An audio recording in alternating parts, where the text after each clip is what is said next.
नमस्ते दोस्तों। आज मैं आपको गणित के बहुत इंपॉर्टेंट प्रश्न कराऊंगा, तो इस वीडियो को पूरा देखना। चलिए स्टार्ट करते हैं। पहला सवाल है, दो पूर्णांकों जिनका गुणनफल 24 है के योगफल का न्यूनतम मान क्या होगा। न्यूनतम का मतलब है सबसे छोटा मान। ठीक है, देखो आप क्या क्या गुणनफल बना सकते हो जिनका मान 24 आ जाए। अगर आप एक का गुना 24 से करोगे तो भी आपको 24 ही मिलेगा। ठीक है, तो दो पूर्णांकों की बात कही है। ये आपका पहला पूर्णांक हो गया, ये आपका दूसरा पूर्णांक हो गया। दूसरा कौन सी संख्या लें कि आपका 24 बन जाए। ठीक है, तो आप 2 गुने 12 लोगे तो भी आपका 24 बन जाएगा। ये पहला गुणांक हो गया, ये दूसरा। ठीक है, चलिए और हम क्या क्या ले सकते हैं। अगर मैं 3 का गुना 8 से करूंगा तब भी 24 होगा।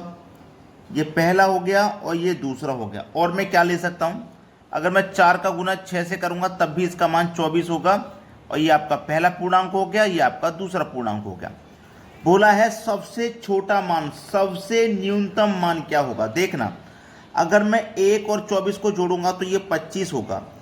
3 और 8 को जोड़ूंगा तो ये 11 होगा। 4 और 6 को जोड़ूंगा 10 होगा। 2 और 12 को जोड़ूंगा 14। तो सबसे छोटा मान क्या है, 10। सबसे न्यूनतम सबसे छोटा मान क्या है, 10। यानी कि 10 हमारे प्रश्न का बिल्कुल सही जवाब है। अगर सबसे बड़ा मान पूछा जाता तो 25 हमारा आंसर हो जाता। अब देखते हैं अगला प्रश्न। अगला प्रश्न है, 20 महिलाएं किसी काम को 16 दिन में कर सकती हैं। देखो, एक तरफ मैं महिला यानी कि वुमन लिख लेता हूं, एक तरफ मैं मैन यानी कि पुरुष लिख लेता हूं। 20 महिलाएं किसी काम को 16 दिन में कर रही हैं। 20 महिलाएं किसी काम को 16 दिन में कर रही हैं। ठीक है, और 16 पुरुष उसी काम को 15 दिन में कर रहे हैं। 16 पुरुष उसी काम को 15 दिन में कर रहे हैं। ठीक है, चलिए अब यहाँ पे पहले मैं कटा के छोटा भी कर सकता हूँ। 5 तिया 15, 5 चौकू 20 कटेगा। 16 से 16 कट जाएगा। इधर क्या बचा, 4 वुमेन। इधर क्या बचा, 3 मैन। ठीक है, 3 मैन। अब देखो, इधर वुमेन है, मैं मैन को इधर लाऊंगा तो वुमेन के बटे में एम आ जाएगा। ठीक है, इधर 3 बचा। 4 को उधर लेके जाऊंगा तो 3 के बटे में 4। इसका मतलब वुमेन की वैल्यू 3 है और मैन की वैल्यू 4 है।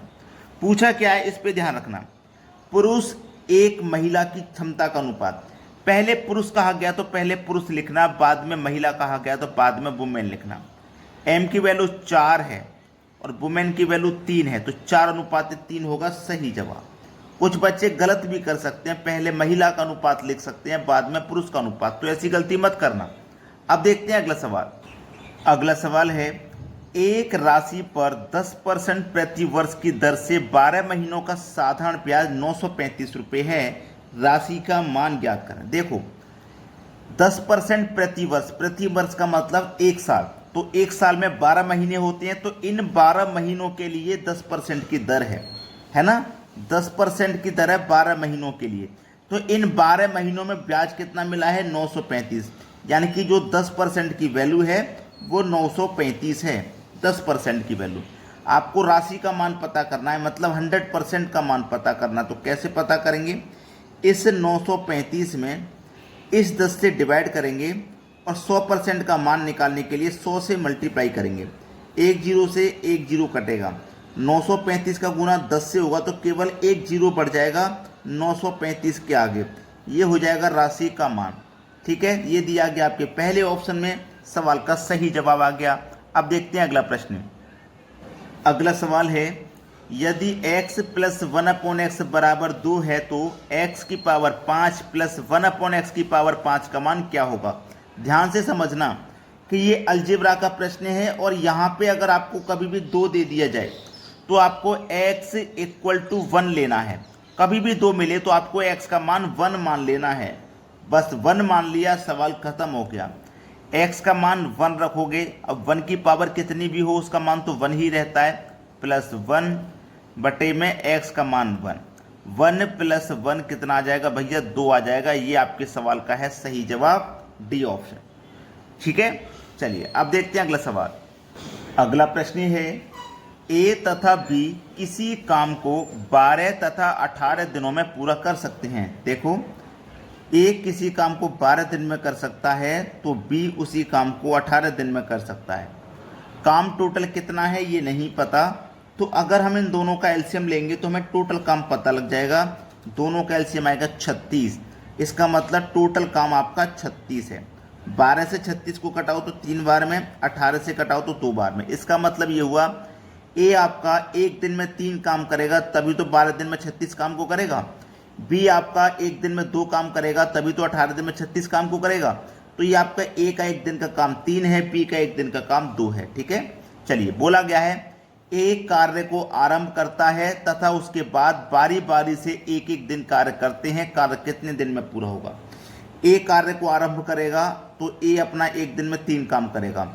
दूसरे दिन बी आएगा और बी अपना एक दिन में 2 काम करेगा। दोनों मिलकर के एक दिन में इस तरह से 5 काम करेंगे। तो टोटल काम कितना है भैया? 36 है। ठीक है, दोनों मिलकर के 5 काम कर रहे हैं। तो ये जो 5 काम है 2 दिन का है। एक दिन में ए ने किया, दूसरे दिन बी ने किया। ये 2 दिन का काम है 5, याद रखना। तो 5 सत्ते 35। तो हमने 2 दिन के काम से डिवाइड किया है ना, तो इसमें हम 2 से गुना करेंगे। 7 दूनी का 14, मतलब 35 जो काम है वो 14 दिन में होगा। जो 35 काम है वो 14 दिन में होगा। अब 35 काम हो गया 36 में से, तो काम कितना बचा? 1। भाई एक काम बचा, इसे करने कौन आएगा? ए आएगा, क्योंकि एक कार्य को आरंभ कर रहा है। तो ए आएगा यानी कि 3 काम करेगा। तो काम कितना हो जाएगा? 14 पूर्णांक 1 दिन में 3। भाई यहाँ पे काम 35 काम को होने में 14 दिन लगे। एक काम बचा, इस एक को करने ए आएगा जो कि 3 करता है। 14 पूर्णांक 1/3, पहला ऑप्शन हो जाएगा सवाल का सही जवाब। अब देखते हैं अगला प्रश्न। अगला प्रश्न है यदि a बराबर 2b/3, b बराबर 2c/3 और c बराबर 2d/3 है तो b तथा d का अनुपात ज्ञात करो। देखो एक बात याद रखना, यहाँ जो b है वो b यहाँ पे रहा होगा तभी तो इधर जाके गुणा में पहुँचेगा। ये जो c है ये यहाँ पे होगा तभी तो इधर जाके गुणा में पहुँचेगा। ये जो d है ये यहाँ पे होगा तभी तो यहाँ से ऐसे क्रॉस गुना करते हैं तो यहाँ d पहुँचेगा। तो हमने सही जगह पे d रख दिया। ठीक है, चलिए हमसे क्या पूछा है? b और d। हमारे पास 4 वैल्यू है, a, b, c और d। a का मान 2 है और b का मान 3 है। ठीक है, चलिए b का एक और मान है 2 तो b के ही नीचे लिखेंगे। ठीक है, c का मान है 2 तो c के नीचे, लेकिन दूसरी लाइन चालू हो गई है तो यहाँ। क्लियर इतनी बात? देखो c का मान 3 है, पहले 3 है c का मान, बाद में c का मान 2 है। ठीक है, अब d का मान 3 और d के नीचे, लेकिन यहाँ लाइन स्टार्ट हो गई तो यहाँ करना है।